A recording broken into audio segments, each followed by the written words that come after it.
Hey guys, welcome back to another Masterclass. After many messages and comments requesting a Masterclass on the Bloodstalker, I figured it was probably about time I put one together. So this one is going to be all about the Bloodstalker, guys. It's going to be going over the basic controls, advanced movement, advanced PvP tips, the identity of the Bloodstalker, in essence, what the Bloodstalker is, what rules it performs in PvP, the counters, and how you should be playing the Bloodstalker to reap the rewards of probably what is the most mechanically difficult PvP tame currently in the game. If it interests you, I have a Discord server. We're almost at 1,000 members. We have a lot of experienced players here, including myself, who answer all questions as fast as we possibly can. And if you're looking to learn how to play the game, this is an excellent place to learn. So I'll be putting this Discord in the description, and it'll probably be in a pinned comment as well. So if you are interested in learning how to play the game and being essentially tutored one-on-one, you should definitely check out this Discord. We have lots of resources like my INIs, many different INIs that you can use, reshades, all sorts of stuff, and we have players from all different sorts of game modes. So we have people from ARK, we have small tribes players, we have official players, unofficial players, probably even got a fucking few mobile players in there too. So if you really want to learn about the game, come check us out. We're happy to help. And guys, if you enjoyed this video, make sure to like, comment, subscribe, and tell your friends about the channel because it really helps me out. I'm trying to reach 5k by the end of this year, so if we can reach 5k, that would be fucking awesome. So I love you guys, hope you guys enjoy the guide. So before I get into this video and talk about, the controls, the advanced mechanics, that sort of thing, I'm just going to go over like what the identity of this tame is, because this tame is like really distinct in what it does. It serves a few roles, and there's a few things that it doesn't do, and people need to sort of understand what kind of tame they're going to be playing on, because quite frankly, if you don't know how your tame is supposed to be played, you're going to end up getting killed, because the Bloodstalker is a very unforgiving tame, and it is intended to be played as sort of an ambush stealth tame. When somebody knows that you're there, you lose a lot of that strength that you once had. What's great about the Bloodstalker is how effective it is for punishing people for being out of position. So if somebody is caught in a bad spot, especially in the water or near a tall cliff, you can easily pull them off, and it is almost a guaranteed kill every single time. But if played incorrectly, the Bloodstalker is probably one of the shittiest tames in the game. If you are playing poorly on the Stalker, it is obvious, because I can tell you, I could go to grief on a Ragnarok, and if I see other Stalkers, I don't even bother killing them. I just fucking sit and wait, because I already know that 95% of these Stalker players are literally going to be dead within the next 15 minutes, because that's how bad people are in Stalkers. They get too close to shore, they take risks that they shouldn't, and they literally just die because of manas and getting frozen, gigas, all that sort of stuff. It's gonna absolutely fuck you over, and you need to be really, really careful of how you play this thing, or you're gonna absolutely hate it. So the first thing we're gonna go over are the basic controls of the Bloodstalker, because there's a lot of these controls that are pretty basic, and you'd be surprised at how many people don't know what they are. Alright, so I'm just gonna start real simple, boys. To jump, you press space. While you're airborne, you can press space an additional time to do like a double jump. If you're holding space, now this only works when on terrain like this. You can't do it while on a wall, and you can't do it in the water. But you can do a super jump by holding space, and you can jump again after that, so it's pretty fucking useful. Good to charge this up, especially if you are on the ground and you know someone's battering you. Just jump like this, go forward, and it gives you a good boost to get away with. So you're going to press C. You're going to press C to do the melee attack. Just looks a little bit like this.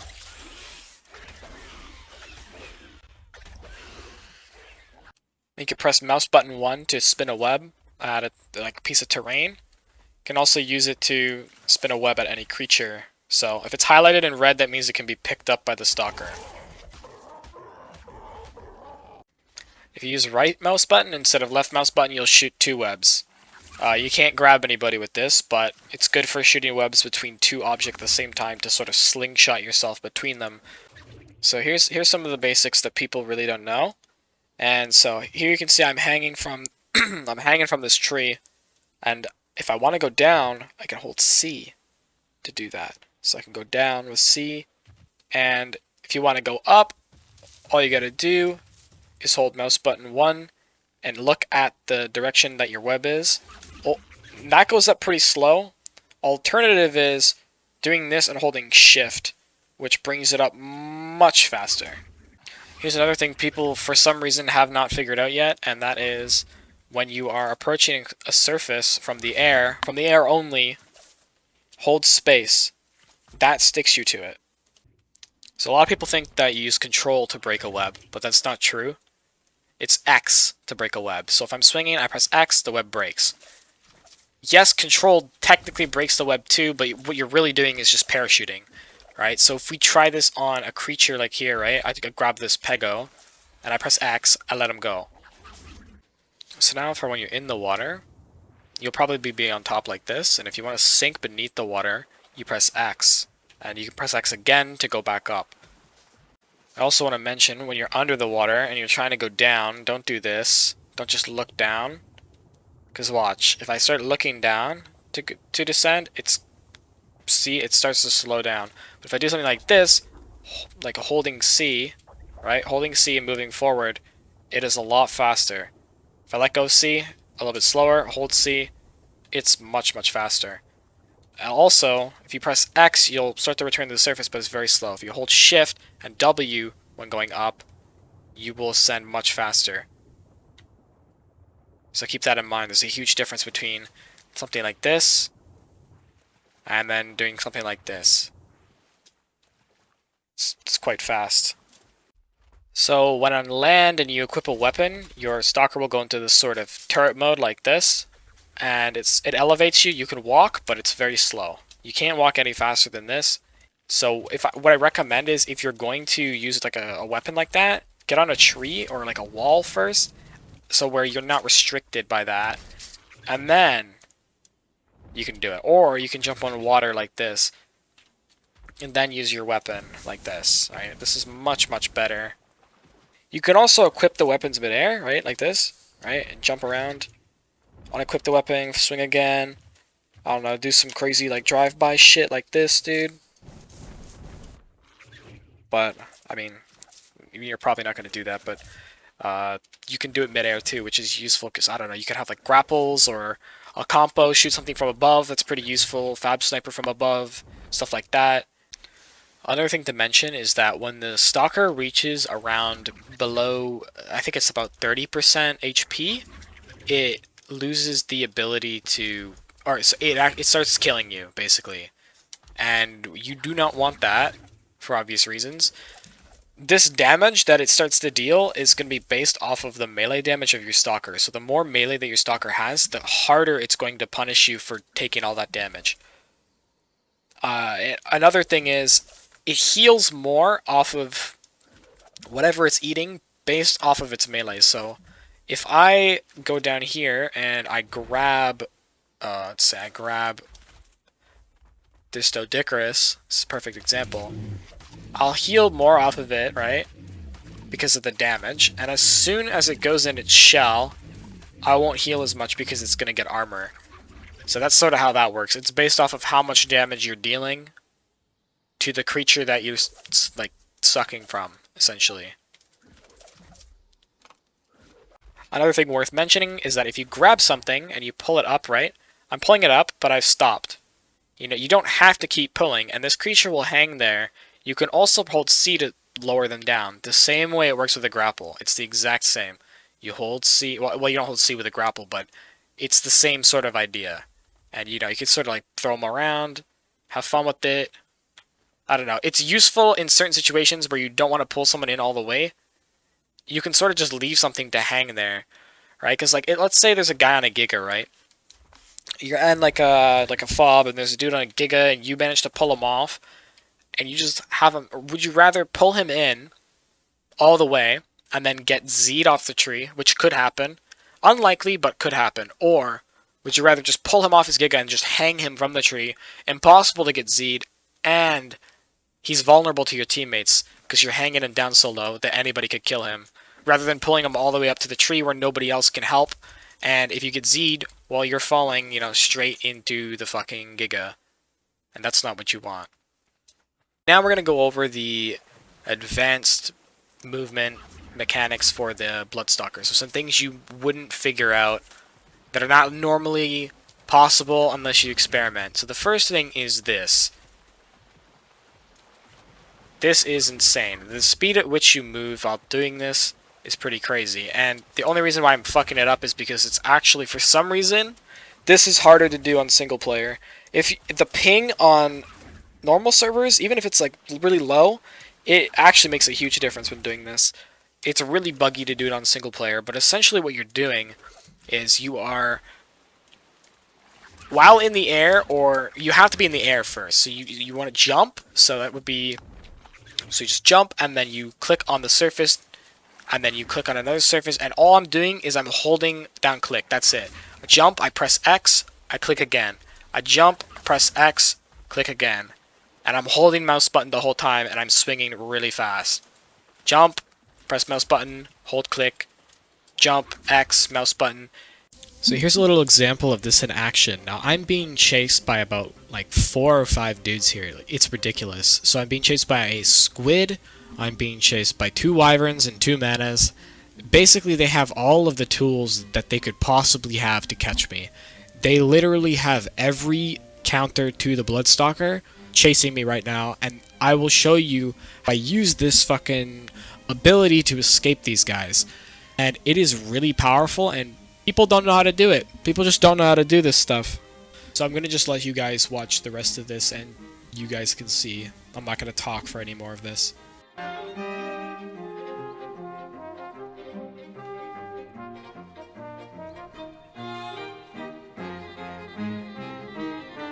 Something I want to bring up, which just happened here, is when you surface too fast with the Bloodstalker and spam click, oftentimes what will happen is you'll glitch out and you won't be able to grab the person. It's not because your aim sucks, it's just because you did it too fast. So when you surface, just like chill for like half a second, alright? Don't spam click and hold click. You're gonna end up fucking yourself over. That's what happened in this clip right here.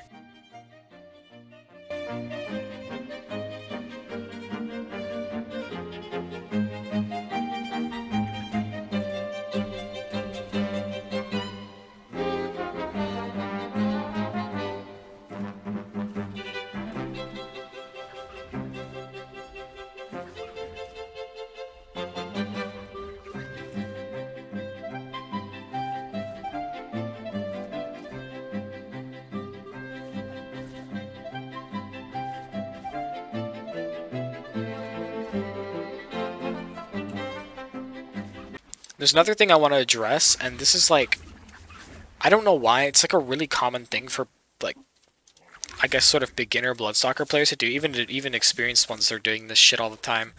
And that's, they just do this to every single tree, right? They hold shift, and they go straight towards it. And my problem with this is that this type of shit happens. You fly at the tree, and you get stuck on the tree, and you lose a lot of momentum.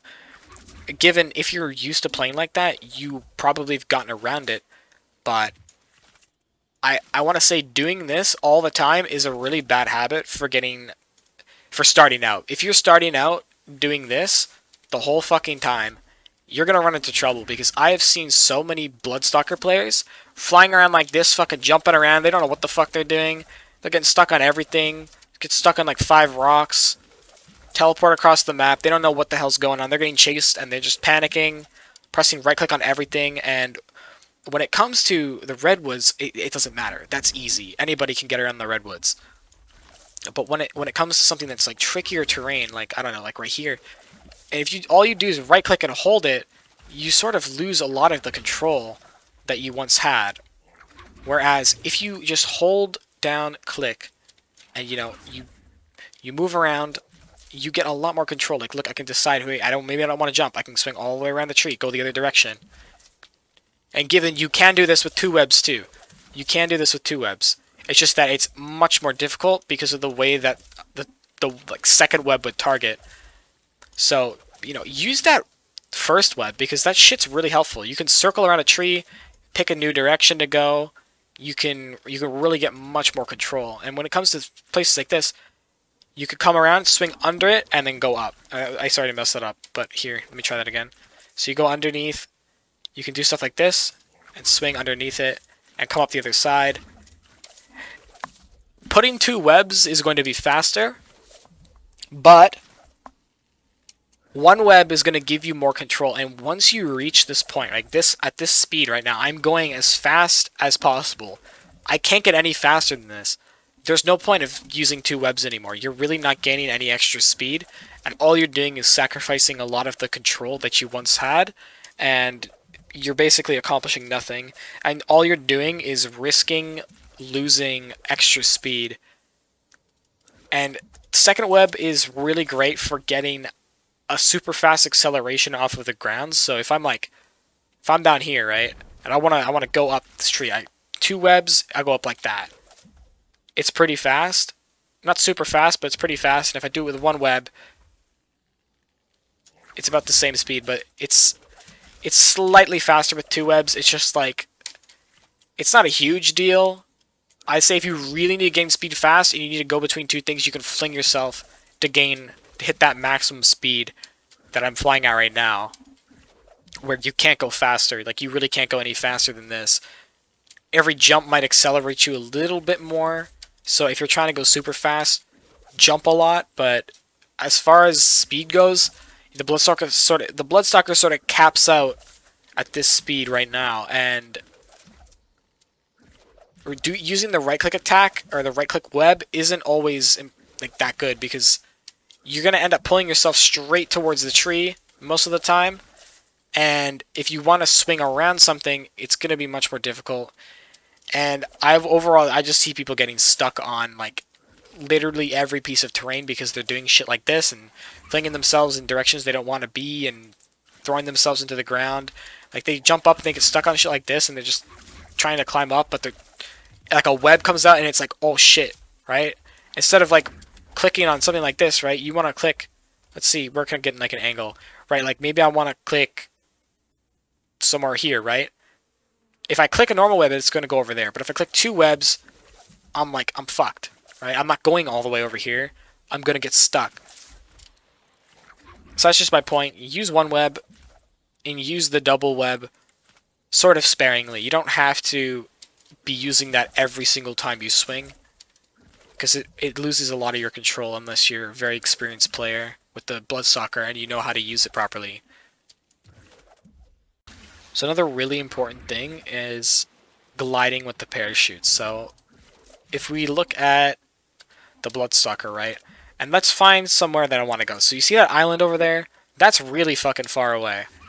Normally a Bloodstalker wouldn't be able to get there, but if I tap this is actually a terrible example, I'm sorry.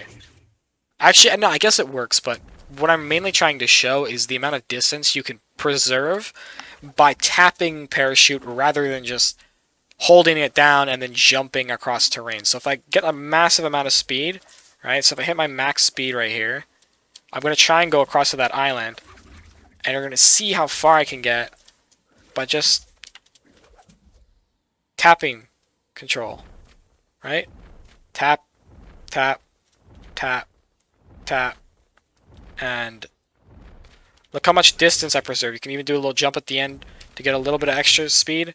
But I almost made it. I almost made it all the way to this island in sort of like one smooth thing, right? And if I'm trying to get to other islands like this, I make it to the other side. This is much more reasonable.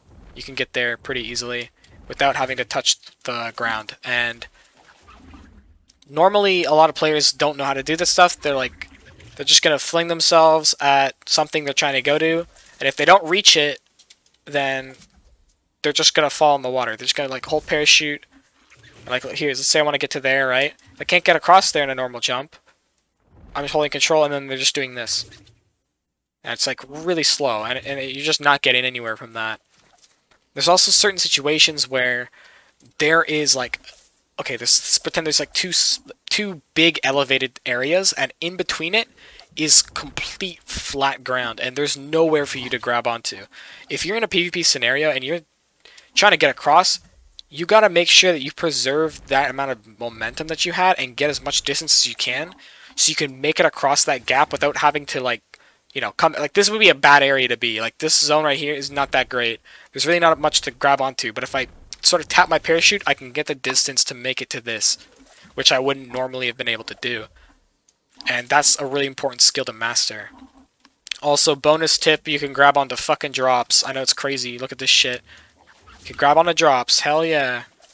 We're grabbing onto drops, boys. It's pretty awesome, actually, when you do that. If you find a drop in a good spot, it can be pretty convenient. The really important movement thing is if you are, chasing somebody down, right? You're hitting them and you're trying to get to them, or you're trying to just get through any small space in general, and you probably experience something like this. Your Bloodstalker starts doing this shit. Starts climbing on the fucking wall, and it's like, Jesus Christ, I'm not trying to do that, and it's climbing on the wall again, and you're just trying to get through the fucking cave, and it's climbing on the wall more, and it's A's. It's not what you're trying to do, You're trying to get through the fucking cave, and all your Bloodstalker's doing is just getting stuck on every single wall. So there's a few ways to avoid this, and that is, first would be to hold space. This is my preferred way of doing it. Holding space to go through, because then you get a nice big jump if you ever need it. If you hold space, see, I can't climb this wall, I can't get stuck on this wall. I'm holding up, walking to this wall, trying to get stuck on it, but I'm not getting stuck on anything, so that's really good. The other method is by spamming C. You cannot mount the wall when you're spamming the attack. It's just like, I don't like doing this because it uses a lot of stamina and you have to spam a button a lot. Good though, it's good for if you're chasing somebody through a small space like this. Like you pretend this is a person, you're chasing them through, you just spam the button. It's good for that. And if there's a bunch of foundations on the ground as well, right? So foundations, spam, essentially. If you're fighting spam, this could be really useful because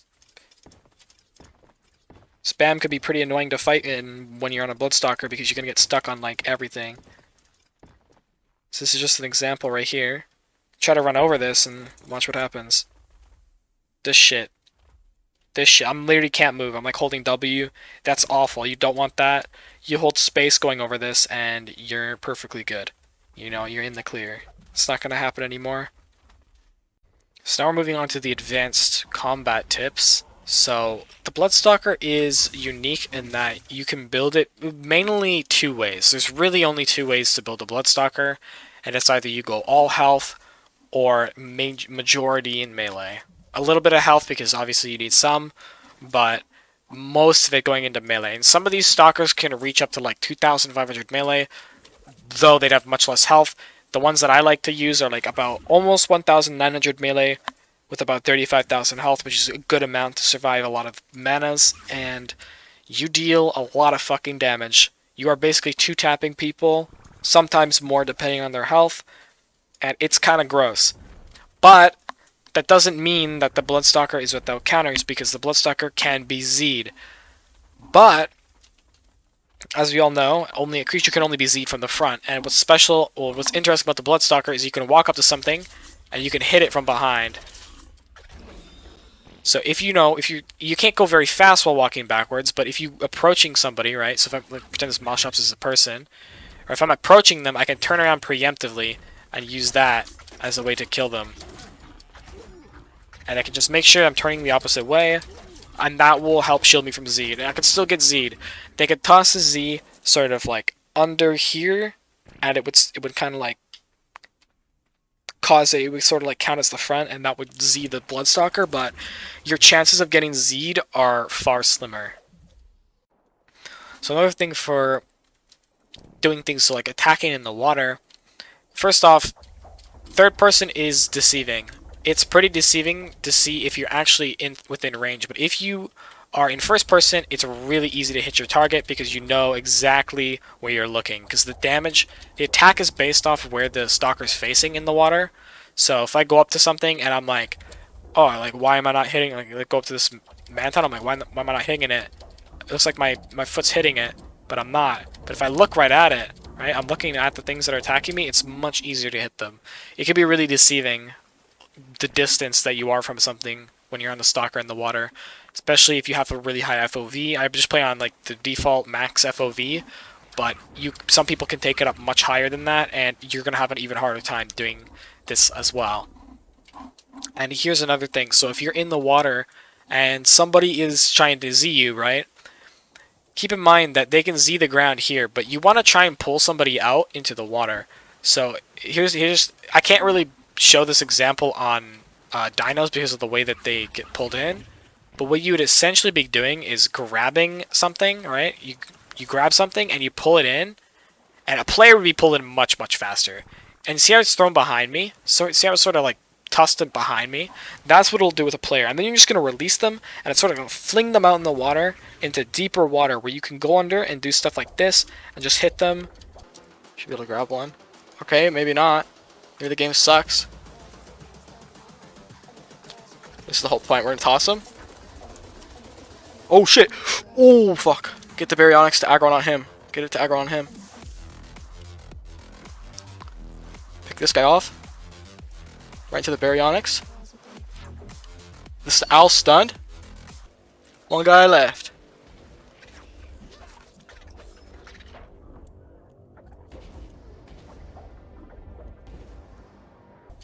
And as long as you're not facing the ground like this, or like, you know, facing the wrong way, it's very difficult to see a stalker in the water. You want to look up and go like sort of around them, to the side of them. If you're to the side of them, it's pretty hard for them to see you because they can't see the floor, and they can't really, it's going to be really difficult to actually hit the Bloodstalker directly. You can also go from underneath, but if they throw a Z straight down, it could also hit you in the face. Though, you know, you can sort of circle around them and get that damage off if you need to. So one of the main ways of killing people with the stalker, if you do not have a melee stalker, what a common thing to do is to grab something and start pulling it towards you, and once you start grabbing it, you grab your bolas. Oh, alright. Alright, so you grab somebody like this, you pull them in, and you're gonna throw a bola at them. And then get griefed by a fucking Baryonyx. So that's awesome. So another tip here is to keep your stalker on neutral, because keeping your stalker on neutral is super helpful. Because if something like this happens, like your stalker gets Z'd, and you say you're fighting something like this Packy right here, as soon as your Bloodstalker gets unZ'd, it's gonna help. There you go. So I don't know what's wrong with probably some single player bullshit, but as you can see, it'll actually help you out in certain situations. If you keep it on neutral, if somebody on a Bloodstalker grabs you, it'll grab them off their Bloodstalker almost instantly. It's really good. So you can go do shit like this, hit it. You can whistle it on them. And I just want to say, whistling it on something is actually really good. This shit will fucking aimbot. It'll aimbot them, and it's really good, you know? It's really good. It'll sort of just rant, like if you have it on neutral or attack target, when you're in the middle of a fight, and you get Z'd off, and sort of just forget about the stalker, that motherfucker will randomly just grab the shit out of that person, and it'll really help set you up. It's almost like it's another person in the fight, which is what's really cool about it. So if I get, I get Z'd, right? Oh no, I'm Z'd, and there's some crazy foot PvP man after me. But, he's attacking me, and he attacked my Bloodstalker. But as soon as this thing gets unZ'd, it's gonna help me out. Yo. Dude. There we go. That's what it's supposed to do. It'll do that. It works against enemy players a lot. I guess not at PvE as much, but against enemy players, this thing will fucking grab them if it's set on the right settings. So I would make sure to keep that shit on attack target or neutral, as it's really gonna help you out. If you ever get into a bad situation, that thing will grab them, and it could set you up for an easy bola on them. So there's another thing I want to mention for Bloodstalkers, and it's that when you grab somebody, that player is then set on like what seems to be like a 20-second cooldown for them specifically. You have the cooldown on your bio grapple and it's 10 seconds, but you cannot grab this player immediately because there's a hidden cooldown that's a lot longer per player. And if this cooldown is still active, there's no way that you can grab them again and you're going to have to wait. So I just want people to be aware of it because it is very much a thing and it prevents you from just grabbing people back to back and, pulling them really far out. That would be kind of OP. Another thing I want to mention, this is like a really small sort of tip, and it is like an animation cancel that lets you attack like probably 0.5 seconds, get 1.5 seconds faster for like one attack. It's really not a big deal, but it can make a difference if you have a melee stalker. So what I'm gonna do is I'm gonna find a spot not covered in fucking birds. Right, so when I'm about to reach the ground, I'm spamming C, and you get extra attack speed, sort of, The control, you attack, and as soon as you land, that cancels the animation. It works a lot better when you have ping. On single player, it's much more difficult to replicate, but when you're reaching the ground, you can sort of... There we go, that was a good example. So you see how I hit that second attack was like so much faster, right? You can sort of cancel it. It's not guaranteed. It's sort of like random. You can practice it if you want. It's not a big deal. But it does exist, and I'm just going to bring it up because you might as well. It's sort of useful, I guess. If you might end up having a use for it at one point, or it might come in handy somehow.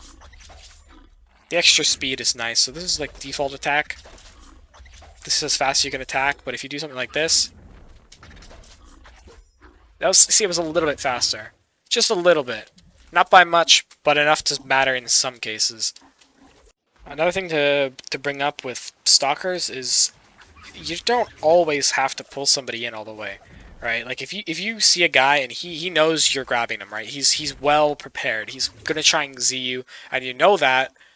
You can grab them and pull them in partially and sort of just let go, pull them more, let go, pull more, and it'll sort of throw them off. They might miss a few Z's because of it, and it can sort of, if you have allies with you, you can sort of just stick them there and leave them there, which could cause them to die. They might not expect you to not pull them in all the way. They might be ready for you to actually just pull them in fully, but you just sit there and keep them attached.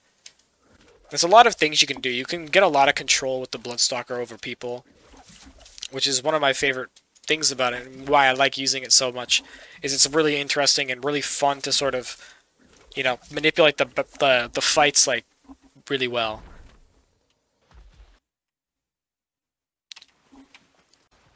And one of the last things I want to bring up is use the right INI, alright? Because the Stalker's blood vision, fucking spider vision, is super, super good. It is so helpful for spotting people in situations where normally you wouldn't be able to see them.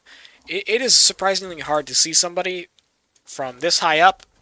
Actually, pretty much impossible to see someone from this high up laying down, but guess what? If you have Bloodstalker vision, you can easily tell between the targets.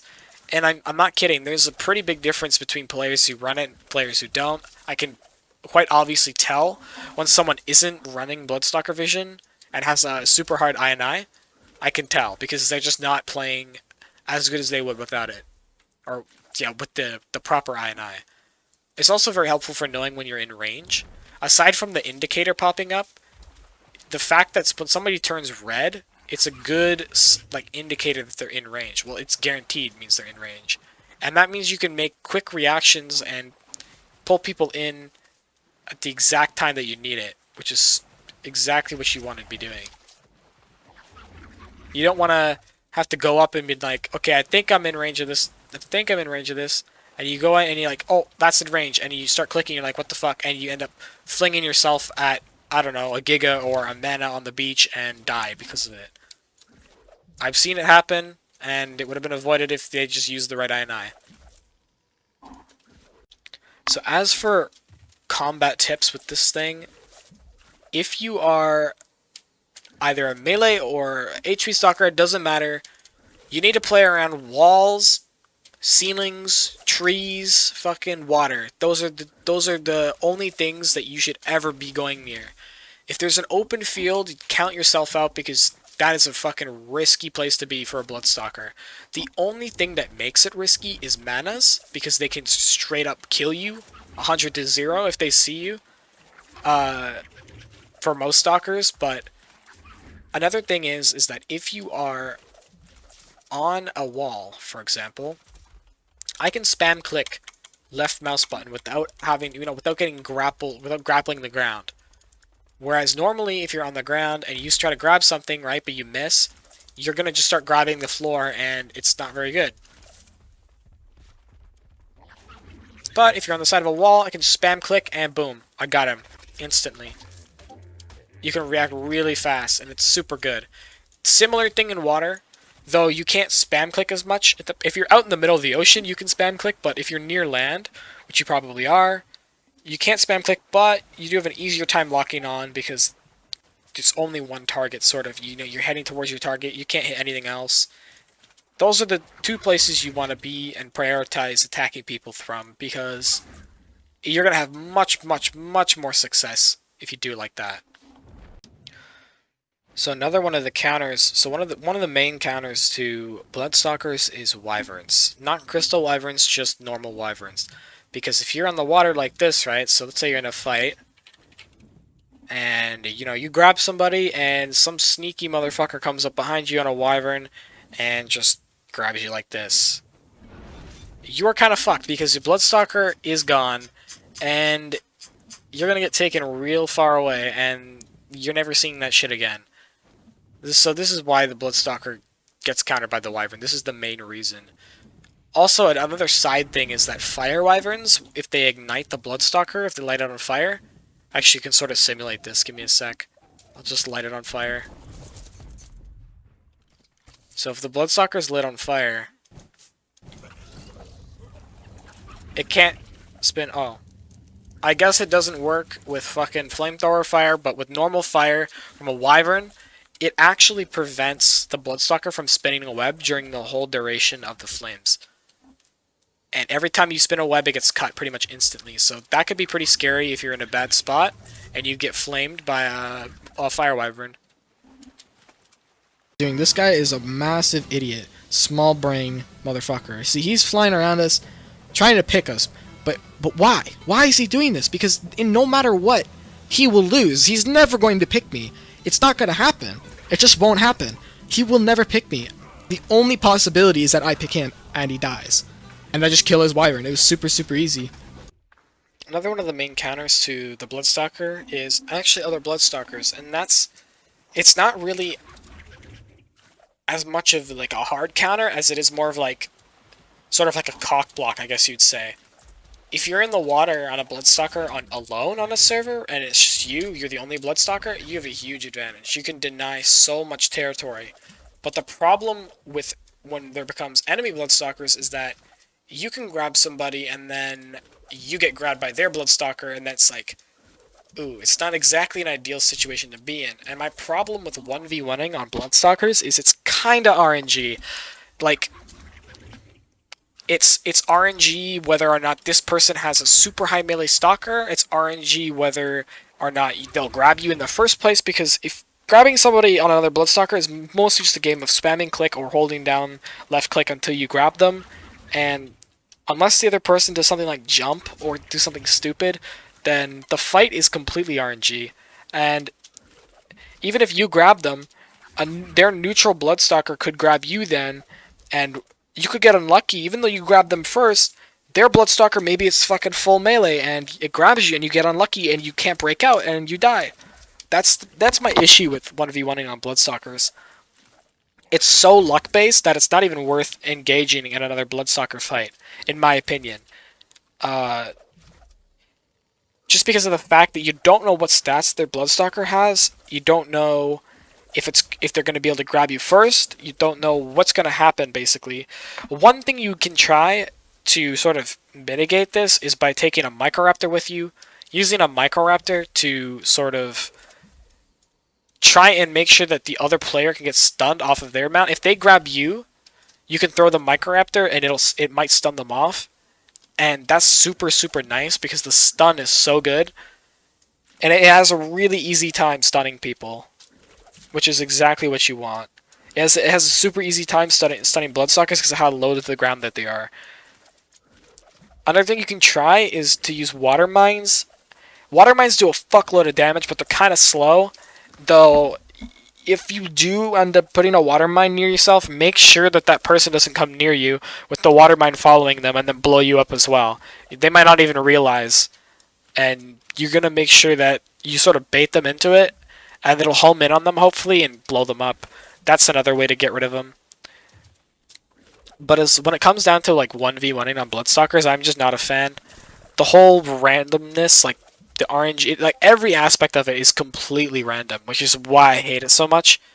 And I think if they added some sort of consistency to the Stalker's grab, like made it like a consistent number of seconds that it holds you, it would be better for both the Stalker players and the people who get grabbed by the Stalkers. It would benefit everybody. By far, the biggest counter to the Stalker is the mana, and the reason why is because the Bloodstalker is unarmored. Yes, you can have Imprint to sort of mitigate the amount of damage that you'll take from them, but if a Mana Armor is able to freeze you at point blank, you're pretty much dead every time.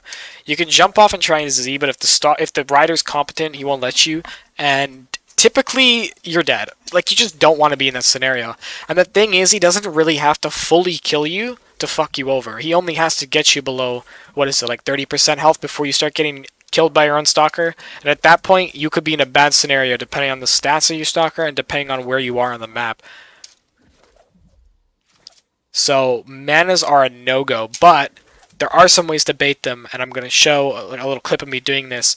Essentially, what it boils down to is letting them freeze you at a distance. So, like, over here, if they froze me from the shore, I wouldn't really be taking any damage. I'd be too far out. And what I can then do is use, like, it's like, I don't know, it's actually a long time. It's like 40 seconds or some shit of immunity to freeze. And you can use that to then go up to them and pull them off. Because a lot of the time, they just sort of sit there and let you beam you. Like, they just don't stop beaming you. And you can just grab them right off, and it's a really easy way to just cheese a kill on them. It works on a lot of people, and it's pretty awesome.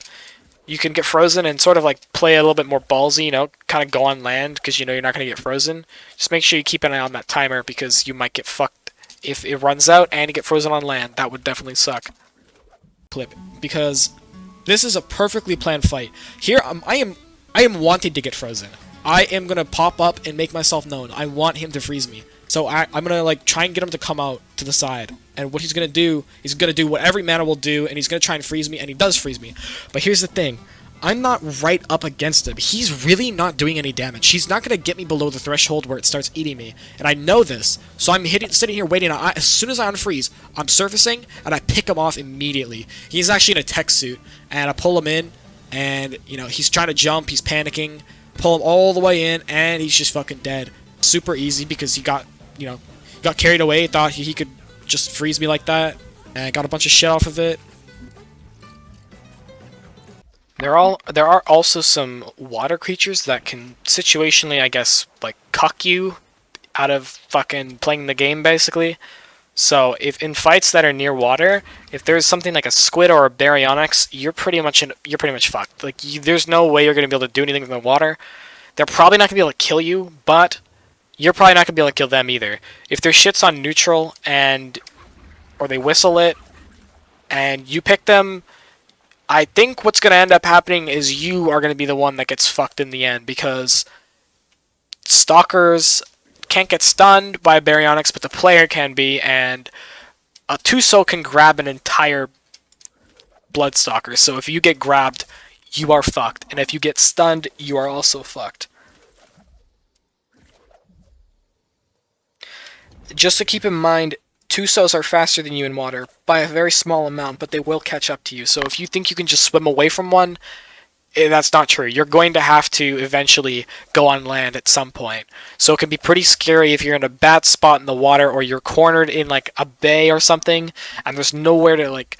A good example of this would be Viking Bay on Ragnarok. If you are inside the bay and there's aside from the fact that there's a fucking cave that you can swim through to escape, if you are in that bay and there's a Tuso at the entrance, it's going to be hard for you to get around that until you decide you want to go around him and actually climb up and fling yourself out from out of the water. But if you're in the water, a Tuso is a huge threat to you.